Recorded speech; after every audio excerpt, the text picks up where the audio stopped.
Et comme peut-être ces femmes extraordinaires qui ont sauvé des milliers de bébés pendant la Shoah, en déposant le bébé, le couffin, sur les rails du train, avant que on les prenne pour elle et son bébé à Auschwitz, elles ont sauvé leur bébé. Elle, Myriam, pareil, Yocheved, pareil, prend son bébé, le met sur le Nil alors qu'il n'y a presque aucune chance qu'il puisse survivre.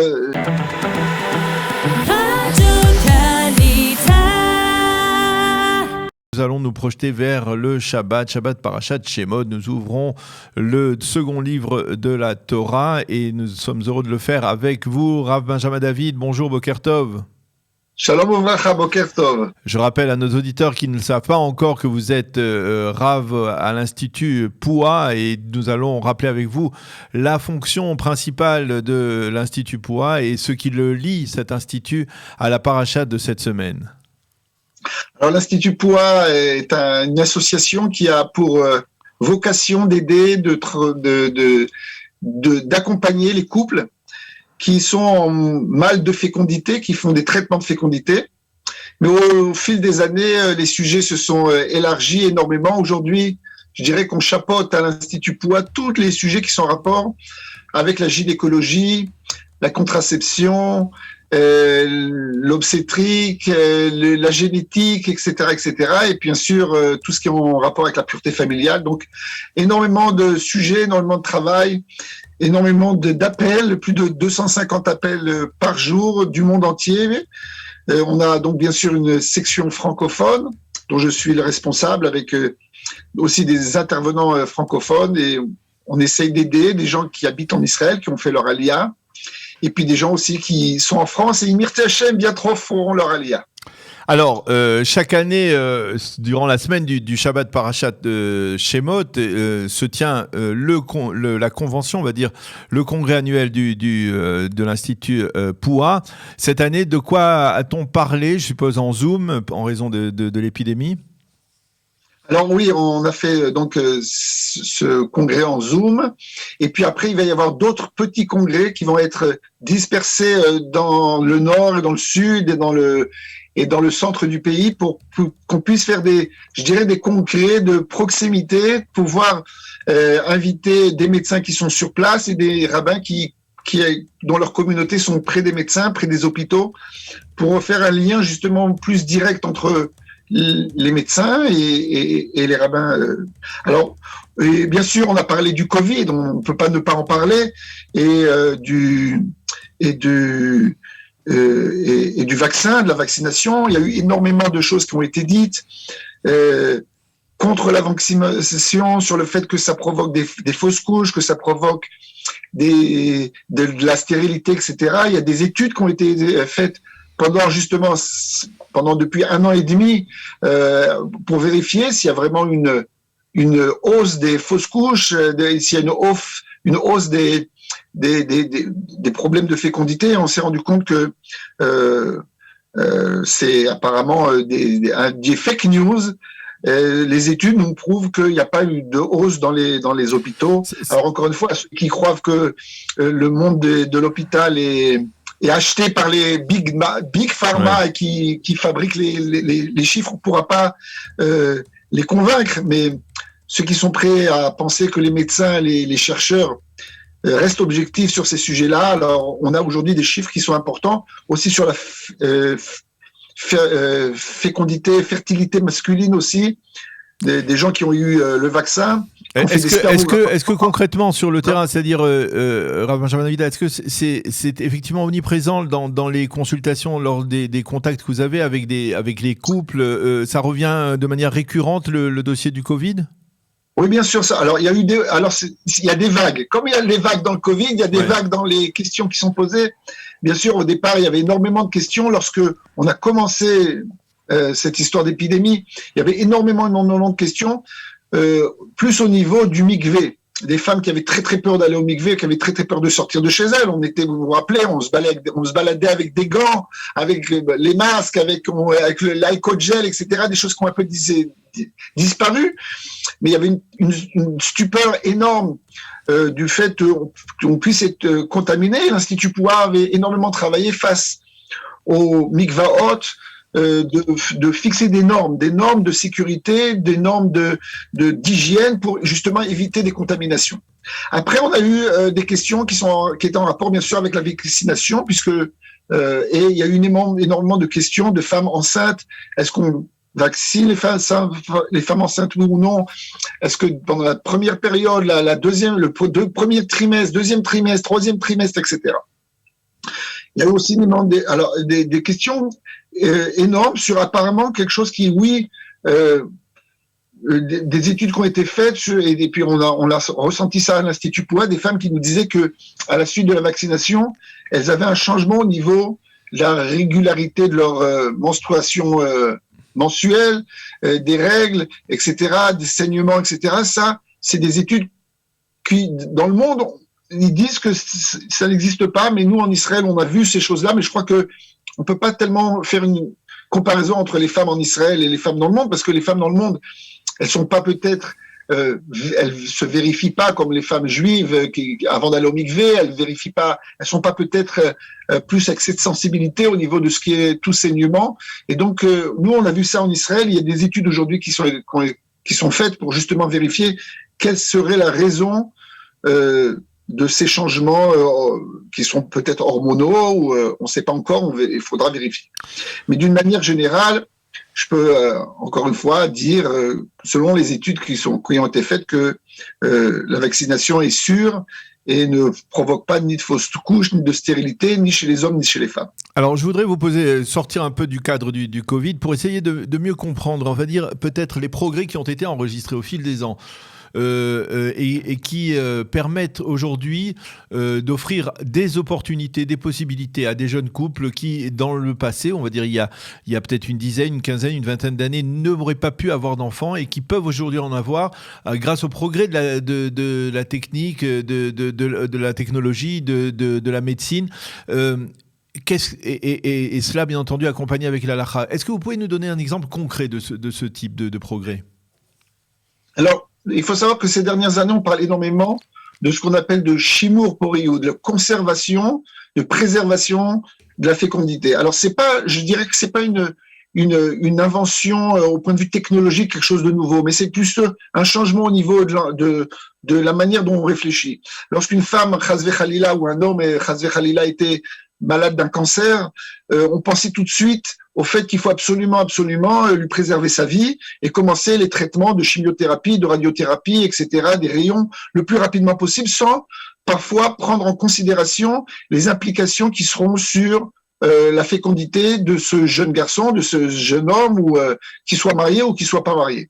Aujourd'hui, on prend plus en considération ces points-là dans le fait que d'abord les traitements sur ces cancers, etc., sont beaucoup plus fiables et beaucoup plus performants, mais on se rend compte qu'on peut attendre une certaine période avant de commencer justement tous ces traitements pour pouvoir préserver la fécondité. Et ça, c'est un point très, très important.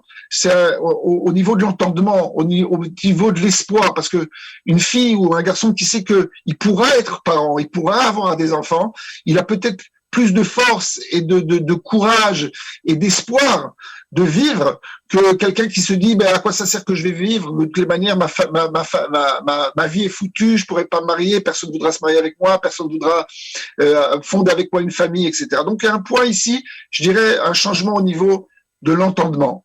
Pareil au niveau des femmes, on sait que dans la population mondiale, et c'est aussi arrivé en Israël, et même dans les familles pratiquantes et orthodoxes, il y a de plus en plus de femmes, de filles et de garçons aussi qui se marient de plus en plus tard. Et aujourd'hui, c'est pas rare de voir une fille de 32, 33, 34 ans qui n'est pas encore mariée. À l'Institut Poua, j'en vois tous les jours, surtout quand on vit des gens qui viennent de France, qui me téléphonent et qui me disent, voilà, on vient de se marier, on a 39 ans, 38 ans, et je leur dis, c'est un deuxième mariage. Ils me disent, non, c'est notre premier mariage. Et ils sont pas toujours conscients du fait que, à ces âges-là, d'avoir un enfant, c'est beaucoup plus compliqué. Et si on veut avoir plusieurs enfants, c'est encore plus compliqué. Donc aujourd'hui, on parle de préservation de la fécondité par congélation d'ovocytes, parce que le problème principal, c'est le problème féminin, du fait que ce qu'on appelle la réserve ovocytaire et va en diminuant d'année en année. Et aujourd'hui, on a tout un programme de préservation des fécondités, justement, de femmes qui sont célibataires. Et on a à l'Institut Poua essayé de faire avancer justement ce sujet-là dans la population pratiquante, etc., pour pouvoir éviter après une confrontation avec des sujets très très lourds au point de vue de la halakha, qui sont le don d'ovocytes, la mère porteuse et tous ces trucs-là. Donc pour pouvoir éviter de tomber dans des questions qui seront beaucoup plus lourdes, je dis pas qu'on va pas les gérer après, on va les gérer, mais on veut trouver une solution en amont. Et donc on propose, il y a plus de 1000 jeunes femmes qui ont pris contact avec nous ces 2 dernières années, on a engagé à l'Institut Poua justement une femme francophone pour parler de ces sujets-là avec les femmes.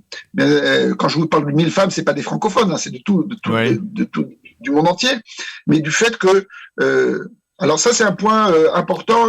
Encore une fois, un changement de mentalité. Aujourd'hui, on parle avec l'Institut Poua, on parle avec le ministère de la Santé en Israël d'une possibilité aussi lorsqu'une femme fait aujourd'hui en Israël une fécondation in vitro pour pouvoir avoir des enfants. Tant qu'elle a des embryons qui sont congelés, on ne lui donne pas l'autorisation, la coupatroline, de refaire une fécondation in vitro. Et aujourd'hui, on essaie de discuter justement avec la coupatroline, si une femme elle a déjà 37 ans, 38 ans, de pouvoir refaire une fécondation in vitro, parce que si elle utilise les ovocytes qui sont maintenant congelés, et qu'elle refait une fécondation in vitro, qu'elle tombe enceinte, et ben pour le prochain enfant, elle pourra pas avoir d'enfant, ce sera fini à 39, 40 ans, 42 ans, 43 ans, le temps qu'elle accouche, qu'elle allaite, le temps qu'elle s'occupe de son bébé, qu'elle vit. Donc aujourd'hui, on essaie de changer les mentalités parce qu'il y a un changement au niveau de la société, au niveau du fait que les gens se marient, malheureusement, je dirais, de plus en plus tard, ce qui a une influence majeure sur le fait de pouvoir avoir des enfants. Et les gens ne sont pas toujours conscients de ces problèmes-là parce qu'ils me disent « Ouais, on a vu à la télé une femme de 70 ans qui est tombée enceinte, on a vu une femme de 60 ans qui est tombée enceinte. » Mais ils savent pas ce qu'il y a eu derrière. Et bien sûr qu'il y a eu derrière des dons d'ovocytes, il y a eu des mères porteuses, il y a eu toutes sortes de choses que les gens ne racontent pas à la télé, ne racontent pas dans les journaux. Donc ça, c'est un point important. Il y a peut-être une nouveauté très importante qui est en train de s'installer en Israël, peut-être, c'est il y a certains hommes qui fabriquent, on rentre dans les détails médicaux un petit peu, mais qui fabriquent des spermatozoïdes qui n'arrivent pas à maturité. Jusqu'à aujourd'hui, on ne pouvait pas se servir de ces spermatozoïdes pour pouvoir avoir des enfants, et ces hommes-là étaient considérés comme stériles. Il y a eu vraiment une découverte au Japon d'une possibilité de faire une genre de maturation en laboratoire de ces cellules et d'arriver après à pouvoir les utiliser pour faire une fécondation in vitro. Il y a des médecins israéliens qui sont partis au Japon, ils ont acheté une technologie, ils ont étudié ce genre de technique, et aujourd'hui c'est en train d'arriver en Israël, et peut-être que ça va changer la donne pour certains hommes, encore une fois, qui jusqu'à maintenant sont considérés comme stériles. Alors encore une fois, il y a énormément de changements, mais il va falloir vérifier si il y a tout le temps, ça marche, si c'est fiable, etc. Il y a tout le temps des progrès, on le voit, et c'est important de le souligner. Je voudrais qu'on revienne pour terminer notre conversation sur la paracha de la semaine. Le Machon Poua, c'est du nom de Poua, de Shifra et de Poua, les deux femmes, sages-femmes qui ont mis au monde de nombreux enfants juifs au moment de la persécution de l'exil de l'Égypte. Quel est l'enseignement qui vous inspire en cette semaine, ce Shabbat Parashat Shemot ?